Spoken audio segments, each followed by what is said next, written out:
What a historic time to pull everyone together, and what an amazing year we've had.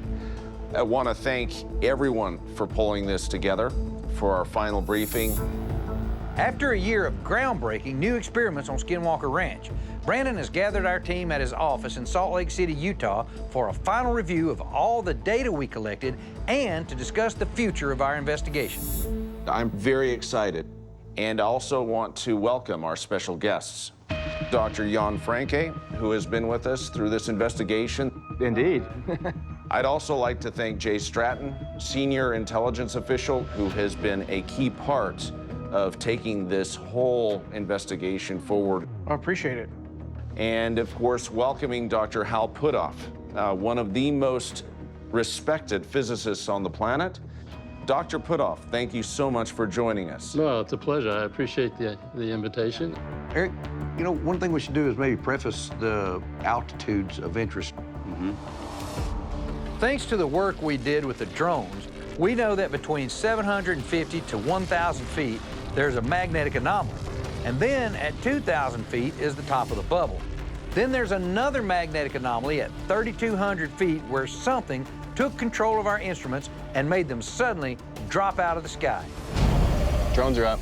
Earlier this year, Sky Elements launched 100 drones above the triangle and found that a giant mass of electromagnetic energy was causing a break in their communication between 750 and 1,000 feet.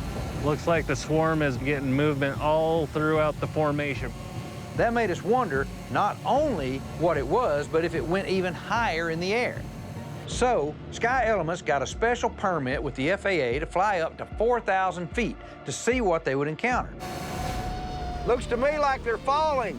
Drone's coming down! Drone's coming down! And that's what led to this crazy and scary event where 4 drones were taken over by something at 3,200 feet and fell out of the sky. Oh my gosh. So what in the world could these anomalies be? And what causes them? So let's play this through. Here we're watching the drones ascend. So what you're seeing here is them reaching an altitude of 3,271 feet. And that's when the drones were taken over. Oh my gosh. Look at that. Something just told them to suddenly go in a different direction as fast as they could, and then they turned themselves off and started falling from the sky at 3,000 feet. Wow. It's important to note, as we reviewed the video record, we found evidence of flashes in the sky continuing through this flight. So you have flashing throughout the experiment where all of this was going crazy. Brandon, even more concerning is there's a flash directly over the drones at their apex. Let me pull up one example. Do you have that? I do. Yes. This is going to require some careful attention to a specific region of the screen. Okay. Here's the video of that happening. We'll see the drones come in. There's one. You saw the flash. I'm going to back up just a bit so we can all see it. Flash.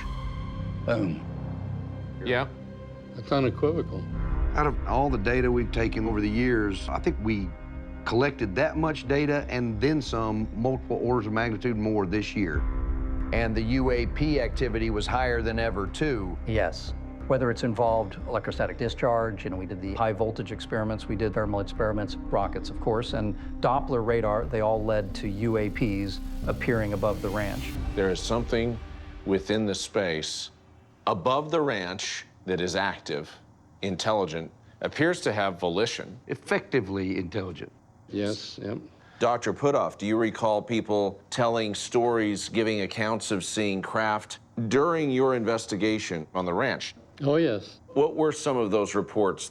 Well, there were descriptions of and a number of people looking at the same time. And they would often describe different shapes, which is really an anomaly. Yeah. Coming down, going into the mesa, coming out. So multiple witnesses. Multiple witnesses. As fascinating as this discussion has been so far, we have a special guest joining us, Congressman Tim Burchett, who is standing by. Yeah, I'm connected, and we'll bring him up. All right, awesome. Great. Congressman? Congressman, welcome. Well, thank y'all so much for having me on. Jay, you've helped facilitate this discussion with the congressman. Definitely. Over the last 2 decades, I've spent countless hours with Congress briefing the UAP topic in an official capacity on behalf of the U.S. government. And Congressman Burchett, he is a key driver within Congress to help push the much-needed transparency about everything going on with the phenomenon. I appreciate that very kind introduction. In the past, we've been lucky to have members of the Utah state government take an interest in our investigation. But for U.S. Congressman Tim Burchett to meet with us is absolutely next level. Based on what members of our military and other national security agencies have encountered in the skies, he's gone on record that he believes extraterrestrial life exists. He also thinks that our government knows a lot more about it than they've told the public, and that it all should be disclosed. Thank you, Congressman. I'm going to turn the time to our principal investigator, Eric Bard. Yeah, one of the events that we want to show you is something we refer to as the in and out incidents. Okay. I'll proceed with the video record frame by frame. It's right here. Yep. Okay. Travis, would you like to describe to the congressman what we're seeing here? Yeah, Congressman, we were conducting an experiment, and the helicopter was probably a couple hundred feet in the air.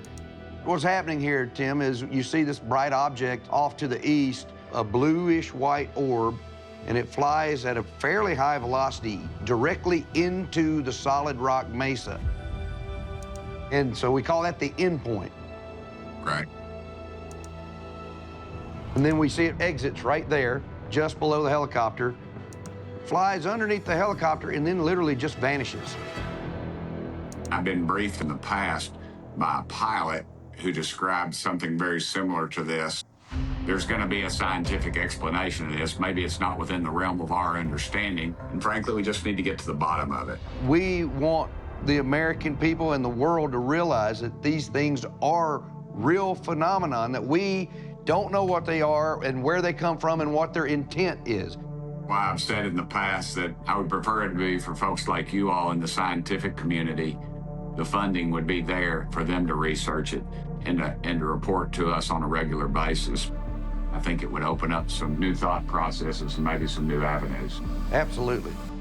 You all have opened up some questions that I have, and I'll be following up with the Pentagon about this. To have Congressman Burchett say that he'll look into what we're finding at the ranch with officials at the Pentagon is huge. We need more allies within our government to help us, so this could be a very important development for our investigation. We really appreciate your attention to these matters, Congressman. We'd like to invite you at your convenience to come out to Skinwalker Ranch to see firsthand what we are documenting. I'd be honored to be out there. I would love to go out there and scratch a little of that dirt with you. Thank you, Congressman. We'll let you go. Thank you, sir. Thank y'all very much. As we look forward to the future and we close the chapter on this last year, I would love for us to set up the next phase of experiments and our work in the Mesa. Yeah, I think it's imperative that we continue to probe and experiment with the bubble boundary and the triangle. Mm-hmm. Yep. Yes, and the possibility of the bubble connecting distant places on the ranch. We need to identify what we're dealing with at these locations. Yep. And we want to connect with others investigating similar types of UAPs and push for more transparency. Mm-hmm. Yeah. The exploration has been going on for many, many years, and I feel like we're making extraordinary progress. Absolutely. Dr. Puthoff, as the senior science advisor and the one with the longest tenure at Skinwalker Ranch, do you have advice as we open this next chapter? Well, the thing that I have seen, which has been the movement from where we were when we did investigate the ranch with Bigelow's assets and so on, and then to see how you've brought in such a team of people and increased the kinds of equipment that you've brought to bear. I mean, I'm absolutely in awe of what you and your team have brought to this. So All I can do is saying, you know, I vote for you to continue doing what you're doing because you're actually making a difference. Thank you. Awesome. I love this team.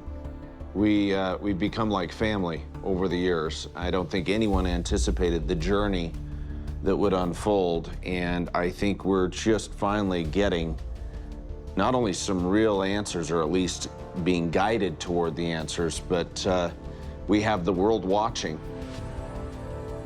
I applaud everyone's efforts, and I challenge you to continue to map out the way forward to help us get the answers. Great. Absolutely. All right. Congratulations on an incredible year at Skinwalker Ranch. Thank you, Brandon. Thank you.